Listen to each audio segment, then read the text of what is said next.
নমস্কার বন্ধুরা, আমরা পশ্চিমমুখী একটি আদর্শ বাড়ির আমরা একটা চিত্র নিয়ে এসেছি। তো সেখানে আমরা বিভিন্ন দিকগুলিকে আমরা এখানে দেখিয়েছি, পূর্ব, পশ্চিম, উত্তর এবং দক্ষিণ। তো এখানে আমাদের বিভিন্ন স্ট্রাকচার আমরা দেখিয়েছি যে আদর্শ বাড়ি হিসেবে কোন দিকে কী থাকলে ভালো হয়। তো এখন আমাদের এই পশ্চিম দিকে গেট আছে বলে এটি পশ্চিমমুখী আদর্শ বাড়ি হিসেবে আমরা ধরেছি। তো আমাদের সাধারণ অবস্থা আজকের যে আলোচ্য বিষয় সেটি হচ্ছে কি, যে বাস্তু দোষ থাকলে বিভিন্ন ক্ষেত্রে, বাস্তুর বিভিন্ন দিক সংলগ্ন ক্ষেত্রে, তো সেক্ষেত্রে স্বাস্থ্যের উপর একটা প্রভাব পড়ে, স্বাস্থ্যহানির যোগ তৈরি হয়। অর্থ রোজগার করতে গেলে যেমন বুদ্ধির দরকার হয়, তার সঙ্গে কিন্তু স্বাস্থ্যও ভালো থাকতে হবে। তো কারণ স্বাস্থ্য ঠিক না থাকলে আপনি পরিশ্রম করতে পারবেন না, আপনার যতই বুদ্ধি থাকুক না কেন আপনি কিন্তু রোজগার করতে পারবেন না। তাই যখন আমাদের স্বাস্থ্য ভেঙে পড়ে তখন আমরা চিন্তিত হয়ে পড়ি।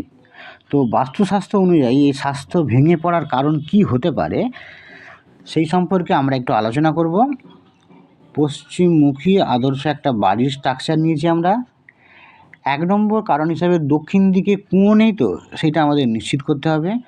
এই দক্ষিণ দিক সংলগ্ন ক্ষেত্রে বাড়ির কোথাও কুঁয়োর ব্যবস্থা নেই। তো বিভিন্ন গ্রামের দিকে এখনও কুঁয়োর ব্যবহার করা হয়, শহরাঞ্চলের ব্যবহার কম থাকলেও।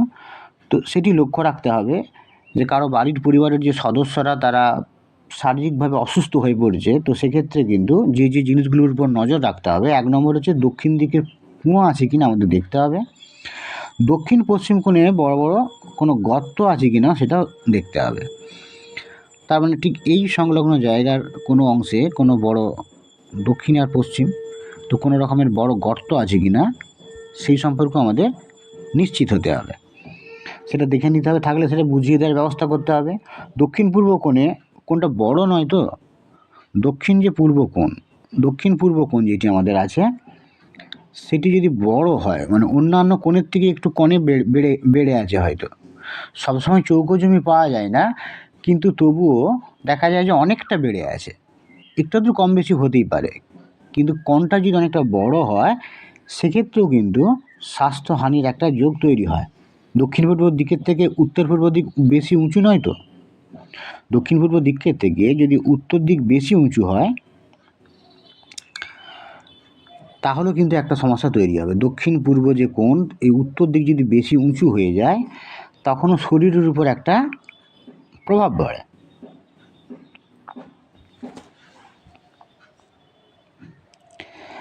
আচ্ছা, দক্ষিণ পশ্চিম এবং উত্তর পূর্ব কোণে রান্নাঘর নেই, তো সেটাও আমাদের নিশ্চিত করতে হবে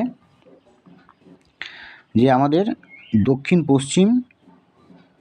এবং পশ্চিম, এই দক্ষিণ পশ্চিম কোণ বা উত্তর পূর্ব কোণ,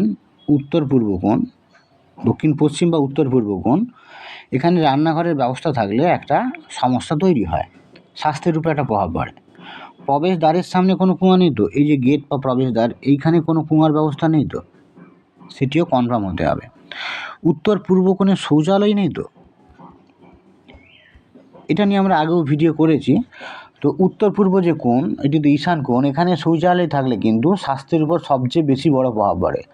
দক্ষিণ পূর্ব কোণ হচ্ছে 90 ডিগ্রির কোণ নয়, তো দক্ষিণ পূর্ব কোণটা একটা গুরুত্বপূর্ণ ব্যাপার, কারণ এখানে আমরা জানি যে এখানে রান্নাঘর তৈরি হয়, খাবার দাবারের ব্যবস্থা করা হয়, তো এই খাবারের সঙ্গে স্বাস্থ্যের একটা যোগ আছে। তাই এই কোণটা যদি ত্রুটিপূর্ণ হয় কোনো কারণে, বেশি বড় হয়, 90 ডিগ্রি থেকে কম নয়, তো এরকম যদি হয়, তো সেক্ষেত্রে কিন্তু দেখা যেতে পারে যে তার শরীর স্বাস্থ্যের উপরে একটা প্রভাব পড়তে পারে, কারণ ওখানে রান্নাবান্না তৈরি করা হয়।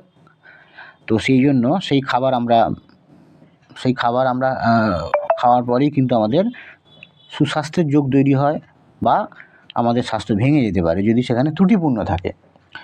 আচ্ছা, প্রবেশদ্বার দক্ষিণ বা পশ্চিমের দেয়ালে নেই, তো প্রবেশদ্বারটা সেটা আমাদের কনফার্ম হতে হবে। জামা কাপড় ইস্ত্রি করা যে ঘর উত্তর পূর্ব দিকে নেই, তো জামা কাপড় ইস্ত্রি করবার জন্য ব্যবস্থা আমরা যদি উত্তর পূর্ব দিকে যদি করি তখন কিন্তু একটা সমস্যা তৈরি হয়, এইরকম শরীরের উপর প্রভাব পড়ে। এটা ইলেকট্রিক লাগে এখানে আমাদের ইস্ত্রি করার জন্য। তো সেক্ষেত্রে এইটা যেহেতু অগ্নিতত্ত্বের জিনিস, এটি কিন্তু দক্ষিণ পূর্ব দিক সংলগ্ন কোনো জায়গায় রাখার ব্যবস্থা করলে ভালো। প্রবেশদ্বারের সামনে ময়লা ফেলা হয় না তো?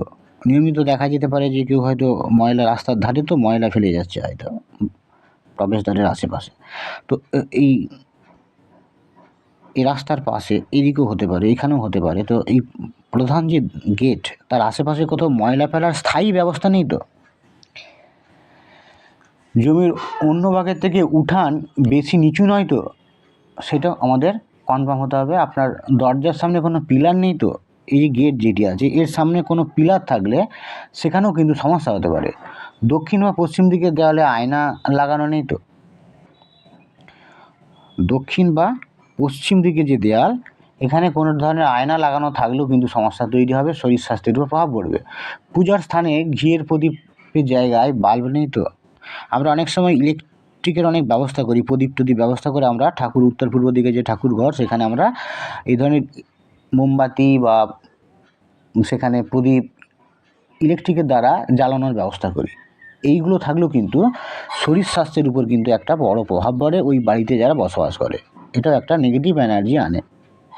তো এইগুলোর দিকে আমাদের লক্ষ্য রাখতে হবে যে স্বাস্থ্যহানির কারণ এগুলোর জন্যই স্বাস্থ্যহানি ঘটে, মানে বাস্তুদোষজনিত সমস্যার কারণে যদি স্বাস্থ্যহানি ঘটে তাহলে তার জন্য এইগুলোই দায়ী। এইগুলো ভালো করে আমাদের আইডেন্টিফাই করতে হবে এবং থাকলে তার সেগুলো কারেকশান করা যতটা যাই করতে হবে, নাহলে প্রতিকারের ব্যবস্থা প্রতিবিধান করতে হবে।